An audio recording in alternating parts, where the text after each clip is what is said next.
Los tártaros de Crimea son una de las comunidades más antiguas de Europa Oriental y Asia Central, cuyas raíces se extienden más allá del siglo XV, cuando fundaron el Kanato de Crimea. Este pueblo de origen túrquico ha sido testigo de la caída de imperios, enfrentado desplazamientos masivos y sobrevivido a políticas de exterminio cultural, manteniendo viva su identidad en uno de los territorios más disputados del mundo.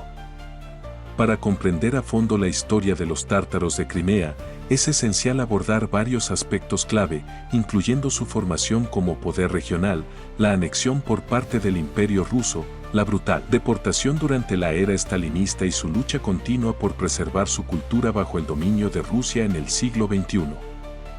El origen de los tártaros de Crimea se vincula con la Horda de Oro, una entidad descendiente del vasto imperio mongol que dominó gran parte del este de Europa y Asia Central. Sin embargo, con el colapso de la Horda de Oro, surgió el Kanato de Crimea en 1441, bajo el liderazgo de Hatsi Giray, quien estableció una dinastía que gobernaría la región durante más de 3 siglos. El Kanato no solo fue un bastión de la cultura túrquica en Europa, sino también un poder clave en la geopolítica del Mar Negro. Durante su apogeo, el Kanato de Crimea se alineó con el Imperio Otomano, convirtiéndose en su vasallo en 1475. A pesar de esta dependencia formal, los kanes de Crimea gobernaban de manera autónoma y mantenían un sistema político y económico independiente. Uno de los pilares económicos del Kanato fue el comercio de esclavos, principalmente prisioneros capturados en incursiones hacia el norte, en territorios como Rusia y Polonia. Estas redadas, conocidas como yazir, proporcionaban una fuente constante de ingresos al vender a los prisioneros en los mercados de esclavos del Imperio Otomano y otros lugares.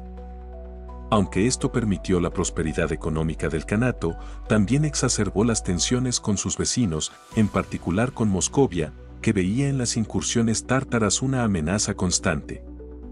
La relación entre el Kanato de Crimea y el Imperio Otomano no solo fue estratégica, sino también cultural y religiosa.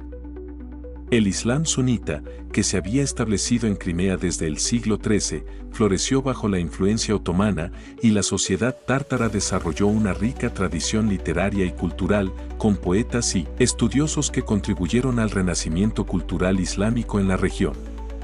Sin embargo, la dependencia del Imperio Otomano también tuvo sus costos. Cuando el poder otomano comenzó a declinar en el siglo XVIII, el Kanato de Crimea se encontró cada vez más vulnerable ante las crecientes ambiciones imperiales de Rusia. La anexión de Crimea por parte de Rusia en 1783 marcó un cambio dramático en la historia de los tártaros de Crimea.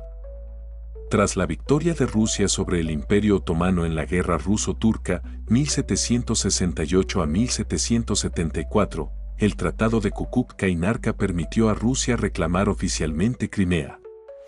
Catalina la Grande, zarina de Rusia, consideraba a Crimea como un punto estratégico vital para controlar el Mar Negro y expandir la influencia rusa hacia el Cáucaso y más allá. La anexión tuvo consecuencias devastadoras para los tártaros de Crimea. Las tierras de los tártaros fueron confiscadas y entregadas a colonos rusos y ucranianos. Se les impuso la ortodoxia cristiana y se inició una campaña de rusificación diseñada para borrar la identidad tártara de la península. Además, las tensiones entre la población tártara y las autoridades rusas condujeron a la emigración forzada de miles de tártaros a tierras otomanas, especialmente a Anatolia y los Balcanes.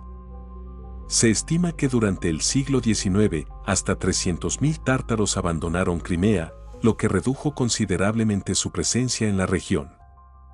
Este éxodo masivo debilitó la cohesión social y política de los tártaros que permanecieron en Crimea. Bajo el dominio ruso, la religión y la cultura tártara fueron reprimidas. Las mezquitas fueron cerradas, las escuelas islámicas, madrasas, fueron desmanteladas y las celebraciones y prácticas tradicionales fueron prohibidas. A pesar de estos intentos de erradicación, los tártaros de Crimea lograron preservar su identidad cultural, aunque de manera oculta. La cultura tártara, especialmente su literatura, continuó floreciendo en las comunidades de emigrantes y en los pocos espacios donde aún se permitía su expresión. Con la Revolución Rusa de 1917 y el establecimiento de la Unión Soviética en 1922, los tártaros de Crimea experimentaron una breve apertura política. Durante los primeros años del régimen soviético, la política de corenización promovió el uso de lenguas locales y el fomento de culturas nacionales en las regiones no rusas del país. En Crimea, esto permitió que los tártaros restauraran parcialmente sus instituciones culturales, como escuelas y publicaciones en tártaro. Sin embargo, esta apertura fue efímera. A medida que el régimen de Stalin consolidaba su poder en la década de 1930, las políticas de colectivización agraria y represión política golpearon duramente a la comunidad tártara. Las tierras de los campesinos tártaros fueron confiscadas y colectivizadas, y cualquier oposición a estas políticas fue brutalmente reprimida. Miles de tártaros fueron arrestados y ejecutados durante las purgas estalinistas, acusados de ser enemigos del pueblo o nacionalistas contrarrevolucionarios. A pesar de esta represión, lo peor aún estaba por venir. En el contexto de la Segunda Guerra Mundial, cuando la Alemania nazi ocupó Crimea en 1941, algunos tártaros, como otros grupos étnicos en territorios ocupados, colaboraron con los nazis, ya sea por coerción o por la creencia de que podrían liberarse del yugo soviético. Sin embargo, la inmensa mayoría de la población tártara no participó en la colaboración con el enemigo. No obstante, después de la liberación de Crimea por parte del Ejército Rojo en 1944, Stalin utilizó este pretexto para justificar la deportación masiva de todos los tártaros de Crimea. El 18 de mayo de 1944, en una operación relámpago dirigida por la policía secreta soviética, se arrestó a más de 200.000 tártaros de Crimea y se les deportó en trenes de ganado hacia Asia Central, principalmente a Uzbekistán, Kazajistán y otras regiones remotas de la Unión Soviética. La justificación oficial de Stalin era que los tártaros de Crimea habían colaborado con los nazis, una acusación generalizada y sin fundamento. La realidad es que la deportación fue un intento deliberado de erradicar la presencia tártara en Crimea y de homogeneizar étnicamente la península en favor de los rusos y ucranianos. Las condiciones en las que se realizó la deportación fueron inhumanas. Los tártaros fueron obligados a abandonar sus hogares con solo unos minutos de advertencia, se les permitió llevar solo lo que podían cargar y fueron amontonados en vagones de tren sin ventilación, agua ni alimentos adecuados. El viaje hacia Asia Central duró semanas y durante ese tiempo, miles de tártaros murieron de hambre, sed, enfermedades y agotamiento. Se estima que entre el 20% y el 40% de la población tártara murió durante el traslado o en los primeros años del exilio. Una vez en Uzbekistán y otras regiones, los tártaros fueron obligados a vivir en condiciones de extrema pobreza. Se les asignaron trabajos forzados en granjas colectivas y minas y se les negó el derecho a hablar su lengua, practicar su religión o mantener cualquier aspecto de su cultura. Esta política de asimilación forzada fue un intento claro de borrar la identidad tártara de la faz de la tierra. Sin embargo, a pesar de las condiciones inhumanas, los tártaros de Crimea resistieron. En secreto, continuaron practicando sus tradiciones y transmitiendo su cultura de generación en generación. Durante las décadas de 1950 y 1960, a medida que la represión política en la Unión Soviética comenzó a relajarse tras la muerte de Stalin, los tártaros de Crimea comenzaron a organizarse en torno a la causa del retorno a su tierra natal. Este movimiento fue liderado por figuras destacadas como Mustafa Dzhemilev, quien se convirtió en el líder moral de los tártaros de Crimea. Dzhemilev pasó varios años en prisiones soviéticas por su activismo, pero su sacrificio ayudó a dar visibilidad a la causa tártara tanto dentro como fuera de la Unión Soviética. En los años 80, durante la era de la perestroika de Mikhail Gorbachov, la situación política cambió lo suficiente como para permitir a los tártaros de Crimea regresar a su tierra natal. Sin embargo, el retorno a Crimea no fue un proceso sencillo. A pesar del aparente levantamiento de las restricciones, los tártaros de Crimea que intentaron regresar a su tierra ancestral se enfrentaron a una serie de obstáculos, tanto políticos como sociales. Al llegar a Crimea, muchos encontraron sus antiguas tierras y propiedades ocupadas por colonos rusos y ucranianos, lo que generó tensiones significativas entre la población tártara y las comunidades locales. Además, el gobierno soviético no ofreció compensación ni un plan organizado para la reintegración de los tártaros en la península, lo que dejó a muchos de ellos en una situación de extrema pobreza. A pesar de estos desafíos, el retorno fue un hito crucial para la comunidad tártara. En los años que siguieron, los tártaros de Crimea trabajaron arduamente para reconstruir su presencia en la región. Comenzaron a restaurar mezquitas, a reabrir escuelas donde se enseñaba en tártaro y a revitalizar su cultura, que había sido severamente reprimida durante décadas. La lucha por el reconocimiento político también fue un aspecto clave del movimiento tártar crimeo. La comunidad tártara comenzó a organizarse políticamente, creando el Mejlis de los Tártaros de Crimea, una asamblea representativa que abogaba por los derechos de los tártaros y buscaba establecer un grado de autonomía dentro de Ucrania. Con la disolución de la Unión Soviética en 1991, Crimea pasó a formar parte de la recién independizada Ucrania.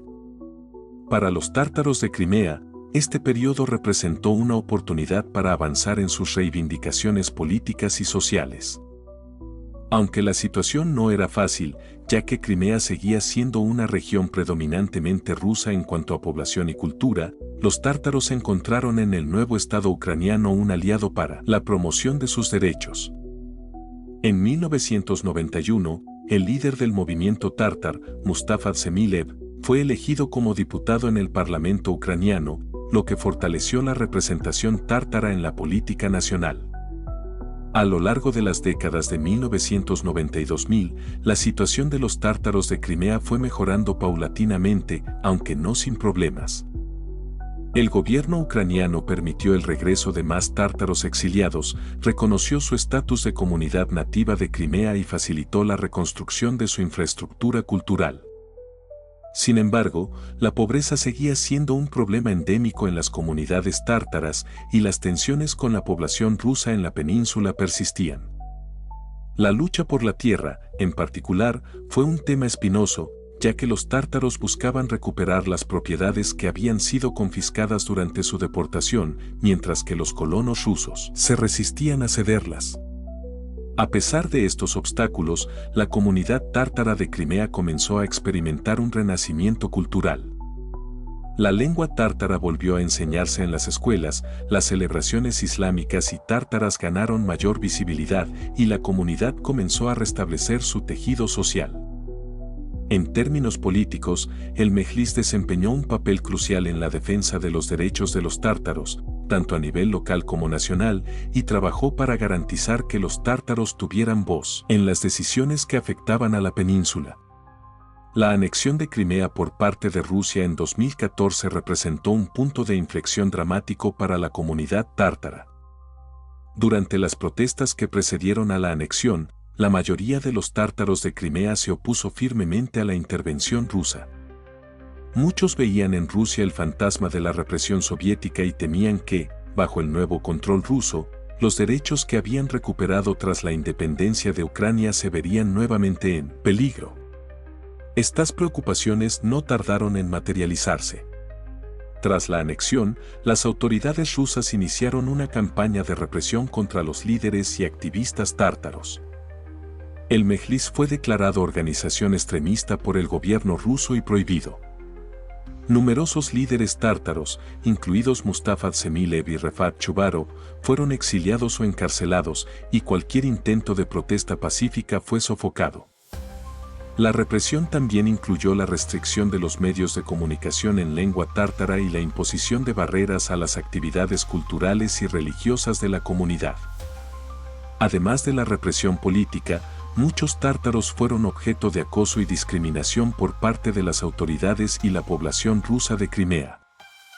Los informes de detenciones arbitrarias, desapariciones forzadas y tortura de activistas tártaros se convirtieron en algo común en los años posteriores a la anexión.